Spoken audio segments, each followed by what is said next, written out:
Brazil, Argentina, German, Iran, ইটালির সমর্থক বাংলাদেশের কুষ্টিয়া জুড়ে। তবে বিশ্বকাপের উন্মাদনায় ব্রাজিল, আর্জেন্টিনার সমর্থকরাই এগিয়ে। গ্রুপ ধরে বড় পর্দায় রাত জেগে খেলা দেখা, বিশাল বিশাল পতাকা নির্মাণ, ফ্যান ক্লাবের উদ্যোগে ঢাকঢোল আর বর্ণিল সাজে র্যালি, এ দুদেশের সমর্থকদের উন্মাদনায় শহর এখন মুখরিত। তবে যত কিছুই হোক না কেন, গতবারের মতো এবারও চ্যাম্পিয়ন হবে আর্জেন্টিনা, এমন দৃঢ় বিশ্বাস আর্জেন্টিনার সমর্থকদের। এবার আমরা চ্যাম্পিয়ন হব, আমাদের আশা আছে আমাদের দল চ্যাম্পিয়ন হবে ইনশাআল্লাহ। আজকে আমাদের এখানে আমরা আর্জেন্টিনার মিছিল করতেছি। আমরা গতবারের চ্যাম্পিয়ন, ইনশাআল্লাহ এবারও আমরা চ্যাম্পিয়ন ইনশাআল্লাহ হবে। মাদক সন্ত্রাস থেকে যুব সমাজকে মুক্ত রাখতে খেলার বিকল্প নেই। সুন্দর শান্তিপূর্ণ পরিবেশে এবারের বিশ্বকাপ খেলা উপভোগ করছে কুষ্টিয়াবাসী।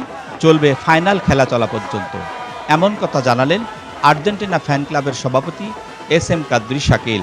কুষ্টিয়াতে প্রতি বছরের ন্যায় এবারও আমরা আর্জেন্টিনা ফ্যান ক্লাব কুষ্টিয়ার আয়োজনে আমরা এক বিশাল র্যালির আয়োজন করেছি। এই র্যালিটি সারা শহর প্রদক্ষিণ করবে। সেই সাথে এর পরবর্তী আরেকটি রাউন্ড আছে, সেটা হলো মোটরসাইকেল শোভাযাত্রা।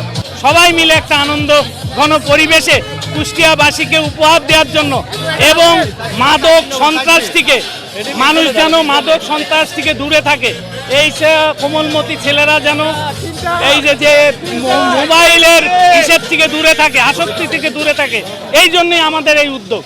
বিশ্বকাপ 2026-এর এবারের আয়োজনে কুষ্টিয়ায় আর্জেন্টিনা ফ্যান ক্লাব ও ব্রাজিল ফ্যান ক্লাবের কিছু ব্যতিক্রমী লক্ষ্য করা যাচ্ছে।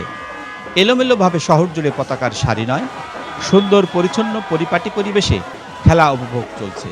তবে শেষ পর্যন্ত কোনো অনাকাঙ্ক্ষিত ঘটনা যেন এসব আয়োজন বিনষ্ট না হয়, এমন প্রত্যাশা সচেতন মহলের।